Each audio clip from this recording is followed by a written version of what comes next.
বাবারে শরীরটা ভালো লাগতেছে না, ডায়াবেটিস বাড়াই গেছে অনেক, মাথাটা ঘুরায়। আজকে 3 দিন ওষুধ খাইতে পারি না, আজকে ওষুধ না খাইতে হইলে হয়তো আর কয়দিন পর তোর লাগে কথা করতে পারবো না।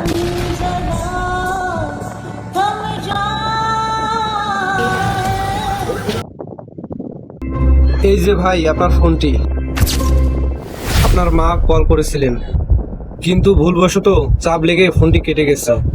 আপনি আমার ফোনটি কখন নিয়ে এসেছেন? আরে ভাই আপনি কি বলছেন? আপনার ফোন আমি কখন নিছি? আপনি ঠিকমতো বুঝতে পারছেন না? আপনার ধ্যান কোথায়? ভাই, আমার ধ্যান কোথায় আমি নিজেও বলতে পারতেছি না। আমার ধ্যান কোথায়? এ আবার কেমন কথা? কি হয়েছে আপনার? আপনার কি কিছু হারিয়েছে বা চুরি হয়েছে? শুনেন ভাই, আগে আপনার মাকে ফোন দিন, তিনি খুব অসুস্থ, আজকের মধ্যে টাকা পাঠাতে বলেছেন। কি হয়েছে ভাই, আপনি কাঁদতেছেন কেন?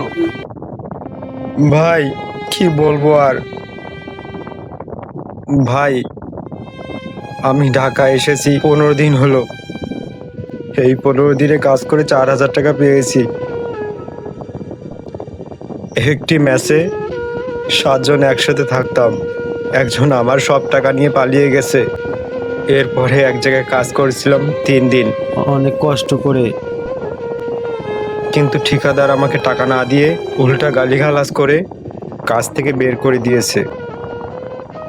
আমি অন্য জায়গায় একজন লোকের ঠিকাদারের কাজ নিতে গিয়ে কিন্তু ঠিকাদারের পরিচিত হওয়ায় উল্টা আমাকে চড় মেরে কাজ থেকে বের করে দিয়েছে। আমার মা খুব অসুস্থ, ডায়াবেটিক্সে ভুগছেন। এই মোবাইলটা আমি বিক্রি করতে চেয়েছিলাম, কিন্তু বলেছে এটি চুরির মোবাইল, বক্স ছাড়া কিনবে না। আমার মাকে টাকা পাঠাতে চেয়েছিলাম বিকালে, কিন্তু আমার কাছে একটি টাকাও নেই। কিভাবে টাকা পাঠাবো? মায়ের ওষুধের জন্য আজ বিকালে টাকা পাঠাতে বলেছিলেন, আমার পকেটে একটি টাকাও নেই।